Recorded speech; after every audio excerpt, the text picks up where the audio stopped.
Welcome friends.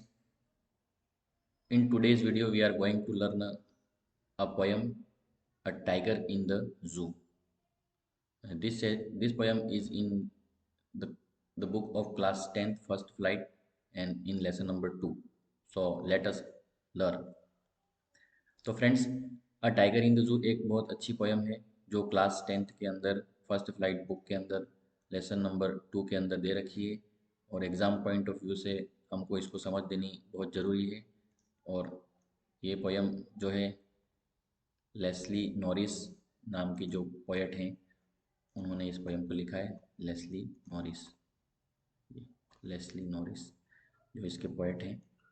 तो आइए समझते हैं टाइगर इन द जू पोयम। ही स्टॉक्स इन हिज विविड स्ट्रिप्स, वह अपनी शरीर के ऊपर स्ट्रिप्स हैं जो धारियां हैं उसके ऊपर बनी हुई है। और ही स्टॉक्स वह चलता है अपने शरीर की धारियों के साथ अकड़ करके। उसके शरीर पे धारियां हैं, स्ट्रिप्स मतलब धारियां, लाइनें हैं। ही स्टॉक्स मतलब वह अकड़ कर चलता है। तो ये प्रेजेंट सिंपल टेंस में ज़्यादातर इसकी सब चीज़ें प्रेजेंट सिंपल टेंस में subject plus first form of verb में ये पोएम पूरी लिखी हुई है। और इसमें ये बताया है कि कोई भी जानवर होता है वह कैद रहता है तो उसकी क्या स्थिति रहती है, और वास्तव में वो जानवर कैद रहना चाहिए टाइगर, या खुला घूमना चाहिए। तो कौन सी पोजीशन उसकी लाइफ के लिए बढ़िया रहती है ये हम इसके अंदर समझने वाले हैं। तो he stalks in his vivid stripes, वह अपनी शरीर की उसके शरीर पे धारियाँ बनी हुई है और वह स्टॉक्स मतलब अकड़ करके चलता है। The few steps of his cage, वह अपने पिंजरे में कुछ कदम चलता है। On the pads of velvet, उसके पैर वेलवेट, उसके पैर गद्दीदार हैं और क्वाइट, और वह शांत है। इन हिज क्वाइट रैग, वह अपने गुस्से में है लेकिन शांत है क्योंकि कुछ कर नहीं सकता है। On the pad of velvet quite in his quiet rag, तो वह शांत है अपने गुस्से के अंदर भी वह शांत अवस्था में दिख रहा है। तो वह बाघ अपने शरीर की सजीव धारियों के साथ अकड़ कर चलता है। कुछ कदम अपने पिंजरे में चलता है, यहाँ पे लिखा फ्यू स्टेप्स, कुछ कदम अपने पिंजरे में चलता है। अपने गद्दीदार पंजों पर है वो, क्योंकि टाइगर के पंजे वगैरह आप देखोगे तो गद्दीदार होते हैं। और वह शांत है और उसका गुस्सा भी है अंदर, लेकिन वह शांत अवस्था में, क्योंकि गुस्से को वो एक्सप्रेस करेगा तो भी उसका कोई फायदा होने वाला नहीं है क्योंकि वो पिंजरे के अंदर बंद है। तो RAGE रैग का मतलब गुस्सा होता है, वेलवेट का मतलब होता है गद्दीदार, क्वाइट का मतलब होता है शांत। ही should B lurking in the shadow, वह छुपा होना चाहिए था परछाई में, छाया में। Sliding through the long grass, लंबी घास में से गुजरता हुआ होना चाहिए था। स्लाइडिंग मतलब गुजरता हुआ या सरकता हुआ। नियर द वाटर होल, पानी के गड्ढे के पास वह होना चाहिए था। वेयर प्लम्प डियर पास, जहाँ से मोटे हिरण गुजरते हैं पानी पीने के लिए। तो पोएट फर्स्ट स्टेंजा में कह रहा है कि जो टाइगर है वह कहाँ पर बंद है। टाइगर है वो केज अर्थात पिंजरे के अंदर बंद है और वह गुस्से में है लेकिन कुछ कर सकता नहीं है, बस इधर उधर चलने का काम ही कर रहा है। और वो भी चलने का काम कैसे कर रहा है, स्टॉक्स अकड़ करके चल रहा है, क्योंकि टाइगर जो है उसका एक रौब होता है, उसका एक तरीका होता है, मतलब एक कॉन्फिडेंस होता है। तो वो अपने कॉन्फिडेंस के साथ में और पिंजरे में अकड़ करके चलता है, लेकिन एक्चुअल में वो वहाँ पर दुखी है, उस जगह को वो पसंद नहीं करता है। तो उसको कौन सी जगह पसंद है, तो he should be lurking in the shadow, sliding through long grass near the water hole where plump deer pass।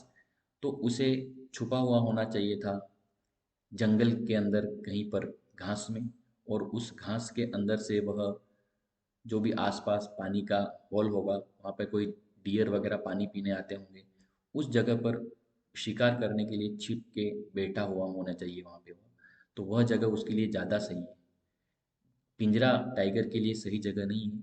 Tiger के लिए सही जगह क्या है, वह ऐसी जगह है जहाँ पर कहीं पे छुप के बैठे घास में और वहाँ से कोई शिकार आए डियर वगैरह और उस शिकार को वो कर ले।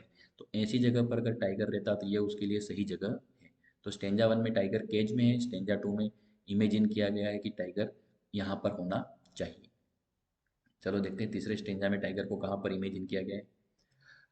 अब थर्ड स्टेंजा है, ही should be snarling around houses, उसको घरों के आसपास स्नार्लिंग करते हुए होना चाहिए था। स्नार्लिंग का मतलब होता है गुर्राना, टाइगर की आवाज़। तो टाइगर का जो बाघ है, टाइगर मतलब बाघ होता है हिंदी में, ही should be snarling around houses, उसको घर के आसपास गुर्रा घरों के आसपास गुर्राते हुए होना चाहिए था। एट द जंगल्स एज, जंगल के किनारे पर। बारिंग हिज वाइट फैंक्स, बारिंग का मतलब होता है अपने वाइट फैंक्स, अपने सफ़ेद जो दांत हैं उसको दिखाते हुए होना चाहिए था। हिज क्लॉज, अपने पंजे दिखाते हुए उसको होना चाहिए था। टेरराइजिंग द विलेज, गांव के लोगों को डराते हुए होना चाहिए था। तो टाइगर के लिए ये जो थर्ड स्टेंजा में जगह बताई गई है वो है विलेज और जंगल की जो बॉर्डर होती है, वहाँ पर टाइगर आवाज़ करता है और गुर्राता है, और उसके कारण से लोग गांव में होते हैं वो टेरराइज होते हैं, अर्थात डर जाते हैं। तो ये पोजीशन भी अगर टाइगर की है तो अच्छी है, लेकिन ये जो पिंजरे की स्थिति है वो तो बिल्कुल भी एक्सेप्टेबल नहीं है। तो जंगल में ही टाइगर अच्छा लगता है, या जंगल में शिकार करता हुआ अच्छा लगता है, या जंगल की किसी भाग में और बॉर्डर पे रहकर गांव के लोगों को डराता हुआ भी टाइगर अच्छा लगता है। जब टाइगर गुर्राता है और डराता है तब वह अपने सफ़ेद दांत भी दिखाता है, फैंक्स भी दिखाता है, और क्लॉज अपना पंजा भी दिखाता है। तो पंजा और दांत दिखाते हुए गुर्राते हुए टाइगर जंगल की एज पर या जंगल के किनारे पर हो और गांव के लोग डर रहे हों, ऐसी स्थिति में टाइगर ज़्यादा अच्छा लगता है। तो वह घरों के आसपास गुर्राते हुए होना चाहिए था, जंगल के किनारे पर। एज, EDGE, एज मतलब किनारा, सफ़ेद नुकीले दांतों को और पंजों को दिखाते हुए। तो बारिंग का मतलब शो करते हुए, दिखाते हुए, क्या दिखाते हुए, वाइट फैंक्स और क्लॉज अपना पंजा। वाइट फैंक्स मतलब सफ़ेद नुकीले दांत, और क्लॉज का मतलब पंजे। तो अपने पंजे और दांत को बारिंग करते हुए अर्थात दिखाते हुए होना चाहिए था, और टेरराइजिंग द विलेज, और गांव को डराते हुए होना चाहिए था। तो इस कंडीशन में भी टाइगर लोगों को अच्छा लगता है। मतलब टाइगर का जो एक रोब होता है या उसका एक तरीका होता है रहने का, उसमें सेकंड स्टेंजा भी अच्छी बात है कि यहाँ पर होना चाहिए था, या थर्ड स्टेंजा में गांव को लोगों को डराते हुए होना चाहिए था। तो दोनों ही अच्छे लगते हैं, लेकिन एक्चुअल पोजीशन ये नहीं है। टाइगर तो अभी जू के अंदर किसी पिंजरे के अंदर बंद है। बट ही, अब हम फोर्थ स्टेंजा पे आ रहे हैं। But he is locked in concrete cell, लेकिन वह तो कॉन्क्रीट सेल में बंद है, अर्थात एक मजबूत जेल या मजबूत कोठरी में बंद है। His strength is behind bars, उसकी जो ताकत है, स्ट्रेंथ मतलब ताकत, हिज स्ट्रेंथ बिहाइंड बार्स, उसकी ताकत है वो बार के पीछे। बार का मतलब होता है सलाखें, लोहे की सलाखें जो होती हैं पिंजरे के अंदर, लोहे की सलाखें होती हैं। तो उसकी जो जितनी भी ताकत है टाइगर की, वो बिहाइंड बार से, मतलब सलाखों के पीछे तक ही उसकी ताकत सीमित है। Stalking the length of his cage, वह चल रहा है लेकिन अपने पिंजरे की जो लंबाई है उतने तक ही चल पा रहा है, मतलब आना जाना, इधर से उधर गया, उधर से इधर गया, बस यही काम कर रहा है। लेकिन स्टॉकिंग का मतलब है अकड़ करके चलना। टाइगर जो है वो जेल में है, पर क्या हो गया, फिर भी वो क्या करता है, अपना जो तरीका रहता है उसको नहीं बदलता है। Stalking the length of his cage, अपने पिंजरे की लंबाई के मुताबिक वह अकड़ करके पिंजरे में इधर से उधर चल रहा है। इग्नोरिंग विजिटर्स, और इग्नोर का मतलब ध्यान नहीं देना। तो वो जो भी विजिटर आ रहे हैं देखने के लिए, उसको भी ध्यान नहीं दे रहा, क्योंकि पिंजरे में टाइगर बंद रहता है तो कई लोग जू में उसको देखने आते हैं, लेकिन वो टाइगर को लोग देख रहे हैं, बट टाइगर को लोगों में कोई इंटरेस्ट नहीं है। टाइगर को तो वहाँ से बाहर कब निकल जाऊँ और मेरे जो रियल लाइफ है उसको कैसे जीऊँ, उसमें ही इंटरेस्ट है। तो इसलिए टाइगर किसी पे ध्यान नहीं देता है। तो लेकिन वह एक मजबूत कोठरी में बंद है, उसकी ताकत सलाखों के पीछे तक ही सीमित है, वह पिंजरे के अंदर पिंजरे की लंबाई तक ही अकड़ कर चल रहा है। तो स्टॉकिंग का मतलब होता है अकड़ कर चलना, मतलब एक्शन वर्ड है ये। आने जाने वालों की तरफ वह ध्यान नहीं दे रहा है, तो इग्नोरिंग द विजिटर। तो यहाँ पे जो भी स्लैश कर रखा है, मतलब वो एक एक लाइन को सेपरेट कर रहा है। जैसे फर्स्ट लाइन लिखी और स्लैश कर दिया, इसका मतलब अब हम सेकंड लाइन में जाने वाले। तो सेकंड लाइन का मीनिंग, तो जो भी पोयम है उसका हिंदी मीनिंग भी एज लाइन टू लाइन लिखने की कोशिश की है, ताकि आपको माइंड में पूरी पोयम बैठ जाए और आप उसको अच्छे से, कभी भी क्वेश्चन पूछा जाता है तो आंसर दे पाओ। यही मेरा मेन पर्पज़ है, कि आपका पर्पज़ सॉल्व आउट हो जाए। तो यहाँ पर हमने फोर्थ स्टेंजा पढ़ लिया है, और अब हम लास्ट स्टेंजा इसका रीड कर रहे हैं, जिसमें क्या बता रखा है। He hears the last voice at night, आखिरी आवाज़ है वह रात को सुनता है। तो यहाँ पर स्टेंजा नंबर फोर्थ में भी वह बताया गया है कॉन्क्रीट सेल में, अर्थात जो भी उसका पिंजरा है, केज है, उसमें बताया गया है। और फिफ्थ नंबर का स्टेंजा है, इसके अंदर भी वह कॉन्क्रीट सेल या केज है उसमें बताया गया है।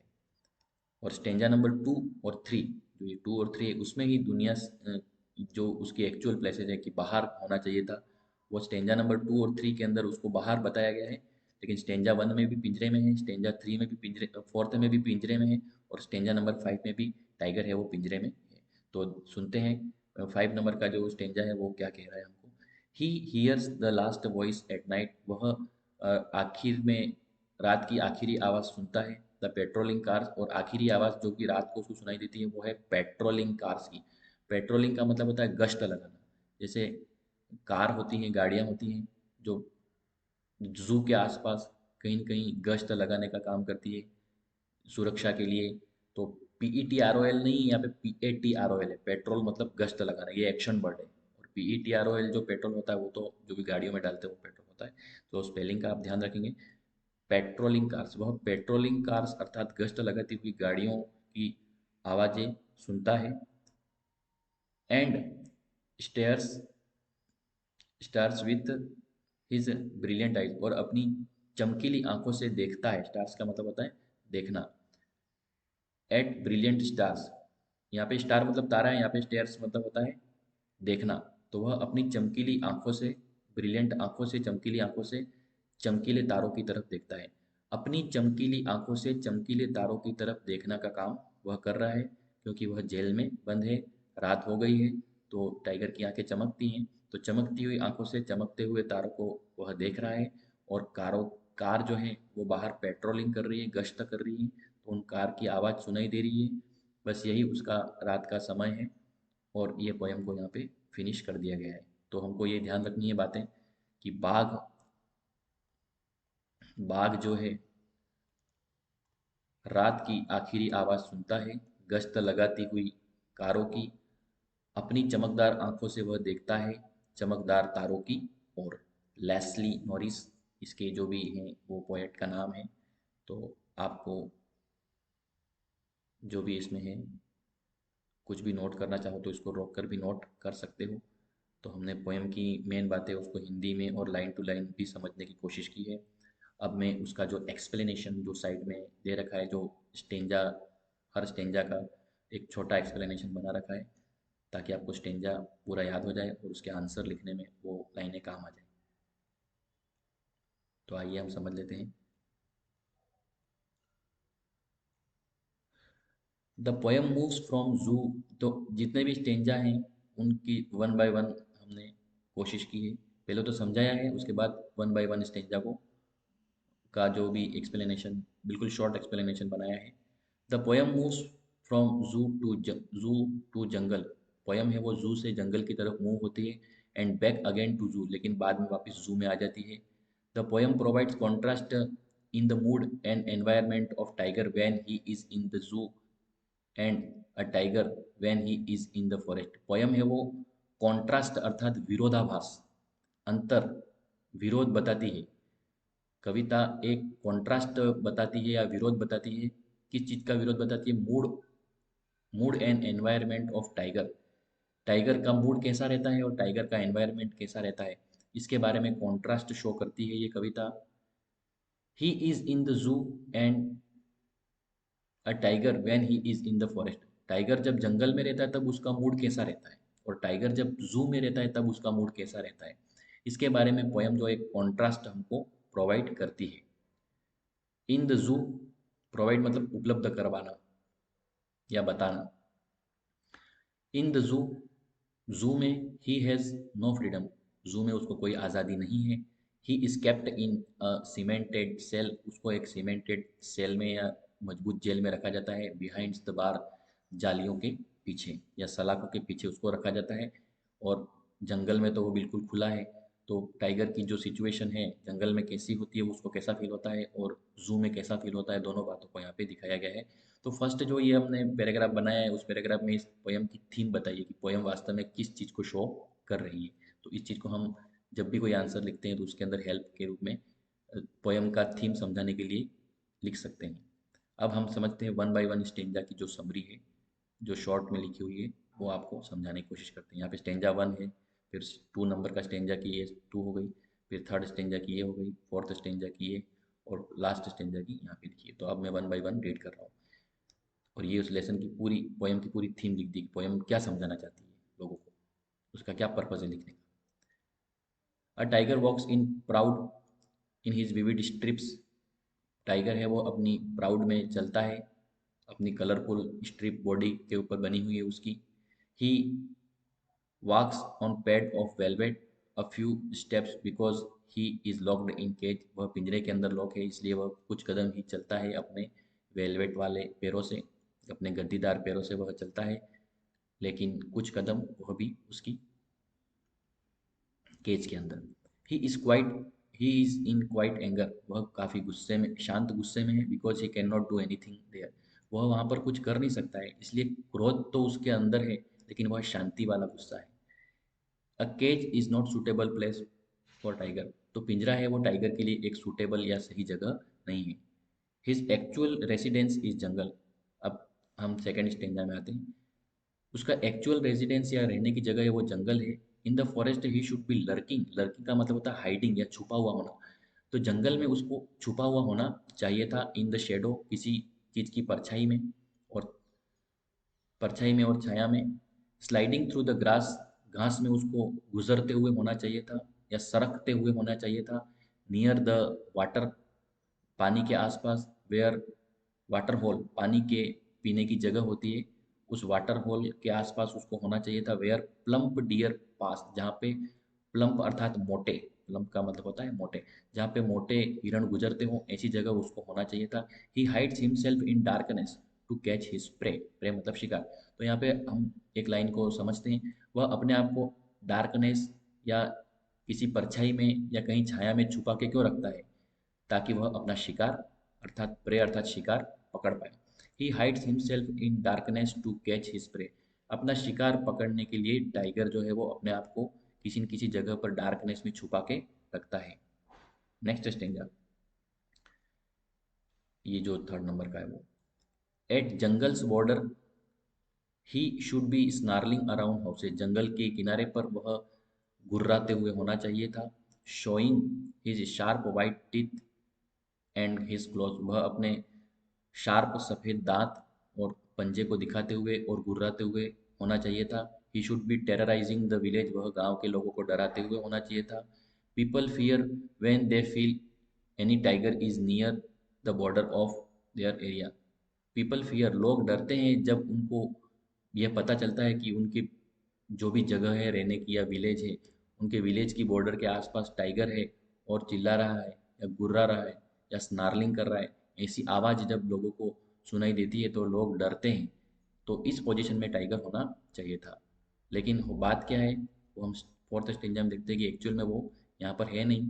सिर्फ हमको ऐसा सिखाया जा रहा है, समझाया जा रहा है कि टाइगर तो एक्चुअल में उसके कॉन्क्रीट सेल में ही है, but he is locked in concrete cell. Concrete cell का मतलब यहाँ पे केज या जेल है, पिंजरा। But tiger is locked in a concrete cell. लेकिन टाइगर है वो तो कॉन्क्रीट सेल के अंदर बंद है। He can not use his power here. वह अपनी ताकत को यहाँ पर इस्तेमाल नहीं कर सकता है, उपयोग नहीं कर सकता है। टाइगर के अंदर ताकत खूब है, लेकिन उस ताकत का यूज नहीं कर सकता, क्योंकि his strength is useless behind bars of cage. पिंजरे की जो जालियां हैं, बार्स हैं, सलाखें हैं, उसके पीछे उसकी ताकत की कोई वैल्यू नहीं है, वो यूजलेस है, क्योंकि कितनी भी ताकत लगाए वो उस पिंजरे से बाहर नहीं निकल सकता है, और अपन वो जो खुद चाहता है वो कभी भी नहीं कर सकता है। ही इज स्टॉकिंग। स्टॉकिंग का मतलब होता है वॉकिंग विथ प्राउड, गर्व से चलना। He is stalking in the cage and not paying any attention to the visitors. वह पिंजरे के अंदर अकड़ कर चल रहा है, and not paying any attention to visitors, और विजिटर्स जो भी आते हैं देखने के लिए उसको आते हैं, उसके ऊपर कोई ध्यान नहीं दे रहा है, क्योंकि उसको तो उसकी पड़ी है, विजिटर्स से क्या मतलब है उसको। एट नाइट, अब आखिरी और लास्ट जो स्टेंजा है पोएम का उसके बारे में हम पढ़ रहे हैं। एट नाइट ही मतलब tiger, at night he hears the last voice of patrolling cars. Patrolling का मतलब टूर ऑफ ड्यूटी, गश्त लगाना। At night he hears the last voice of patrolling cars. आखिर में वह गश्त लगाने वाली जो गाड़ियाँ होती हैं उसकी आवाज़ को सुनता है, टाइगर सुनता है। हीज आइज आर ब्रिलियंट, उसकी आंखें चमकती हुई हैं अर्थात शाइनिंग करती हुई है। He is looking at shining stars, वह चमकते हुए तारों को भी अपनी आंखों से देख रहा है। तो टाइगर जो है वह अपनी चमकती हुई आंखों से तारों को भी देख रहा है। टाइगर जो है वह अपनी चमकती हुई आंखों से तारों को देख रहा है। तो फ्रेंड्स यहाँ हम अपनी पोयम जो है उसको देख रहे हैं कि ये फिनिश हो रही है।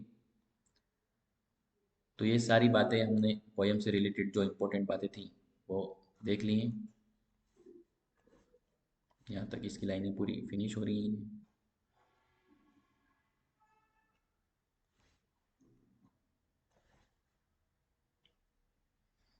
तो आप इसमें जो भी कुछ वीडियो में आपकी जो लाइनें हैं उसको रोक करके भी नोट कर सकते हैं। लाइन बाय लाइन जो भी आपको स्टेंजा का मीनिंग समझाना था वो मैंने आपको समझाने की कोशिश की है। तो आपके एग्ज़ाम पॉइंट ऑफ व्यू के लिए काफ़ी यूज़फुल हो सकता है ये। तो ज़रूर इसको ध्यान से देखें और समझें। तो फ्रेंड्स स्टेंजा वन जो था उसमें उसको केज में बताया गया है। स्टेंजा टू है उसमें उसको फॉरेस्ट में बताया गया है। स्टेंजा थ्री है उसके अंदर भी उसको फॉरेस्ट में ही बताया गया है। स्टेंजा फोर है उसमें वापस टाइगर को केज अर्थात पिंजरे में या कॉन्क्रीट सेल में बताया गया है। और 5 नंबर स्टेंजा में भी उसको जू या जो भी कॉन्क्रीट सेल और केज उसमें ही बताया गया है। तो स्टेंजा टू थ्री है उसमें ही वह बाहर है। स्टेंजा वन, स्टेंजा फोर और स्टेंजा फाइव में वह कॉन्क्रीट सेल में या केज में या जू वहाँ पर बंद हैं ऐसा शो किया गया है। तो यहाँ से यहाँ तक हमने जो इस पोयम की मेन बातें वो सारी समझ ली हैं। बस आपको इसको बार बार वीडियो को देखना है, प्रैक्टिस करना है। और जहाँ पर भी आपको कुछ नोट करना है इसको रोक करके आप इसको नोट कर सकते हैं। ये आपके एग्ज़ाम के अंदर कोई भी आंसर्स इसके क्वेश्चंस आते हैं तो उसको लिखने के लिए काफ़ी हेल्पफुल प्रूव हो सकता है। तो फ्रेंड्स आज हमने इस पोयम की स्टडी की है जो कि क्लास 10th के अंदर जो कि एनसीईआरटी की बुक है उसका लेसन नंबर 2 के अंदर ये पोयम दे रखी है। और बोर्ड के पॉइंट ऑफ व्यू से भी काफ़ी इंपॉर्टेंट क्वेश्चन इसमें से आ सकते हैं। तो अच्छी बात है आप इसको बार बार प्रिपेयर करें और वीडियो को बार बार देखें और आपका रिवीजन रेगुलर इससे करते रहें। आपको इससे बहुत सारे कंसेप्ट क्लियर हो सकते हैं। Thank you so much for watching it and we will meet in next video with another topic.